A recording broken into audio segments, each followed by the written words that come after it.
Mendukung PKS ini karena posisinya berseberangan dengan Jokowi. Ya, tentu pertanyaannya, apakah PKS membutuhkan dukungan Jokowi di DKI?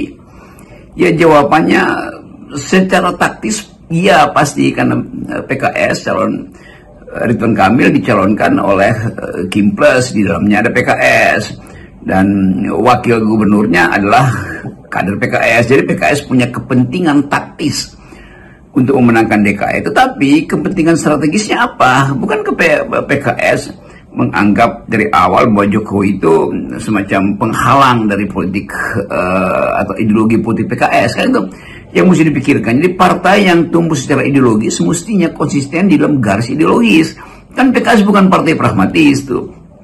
Nah, itu yang saya kira kritik saya pada teman-teman PKS, bahwa rakyat akan melihat seperti secara samar-samar PKS akhirnya tumbuh jadi partai pragmatis, dan itu yang akan jadi komponen penggerus elektabilitas atau penggerus suara pasangan Ridwan Kamil dan calon PKS ini kan.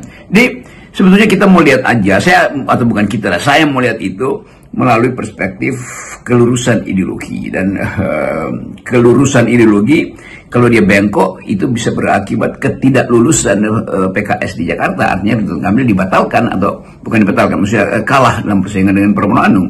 Sementara Pramono Anung dan Rano Karno itu udah jadi semacam figur tentang Jakarta yang kosmopolit, Jakarta yang plural, Jakarta yang bahkan sekuler mungkin.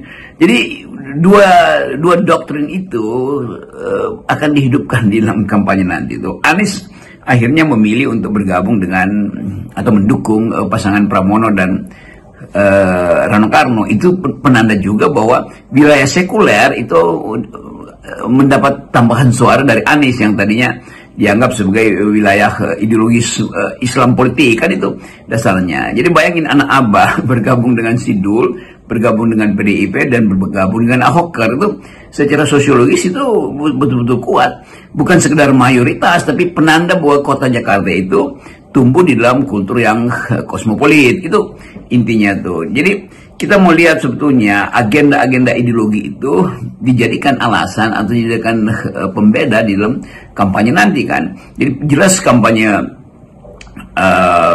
Pramono Anung dan Ridwan Kamil harusnya berbeda secara ideologis, karena sifat dukungan yang membuat PDIP lebih firm karena bahkan sendirian. Sementara Ridwan Kamil dan PKS itu bercampur di situ, karena Kim Plus itu adalah campuran dari berbagai macam kepentingan, bukan campuran ideologi, tapi berbagai kepentingan tuh yang bisa berseberangan dan bisa menghasilkan penjumlahan yang negatif. Maksudnya resultante dari penjumlahan itu jadi minus justru karena saing bersaing.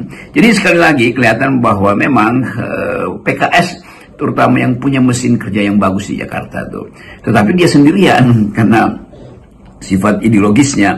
Tetapi sekaligus orang akan lihat PKS kalau dia ideologis ngapain bergabung dengan Kim Plus yang di dalamnya banyak unsur sekuler. Jadi soal ideologi ini saya kira penting untuk dikembalikan pada pemikiran kita, bahwa politik itu mesti ada basis ideologi.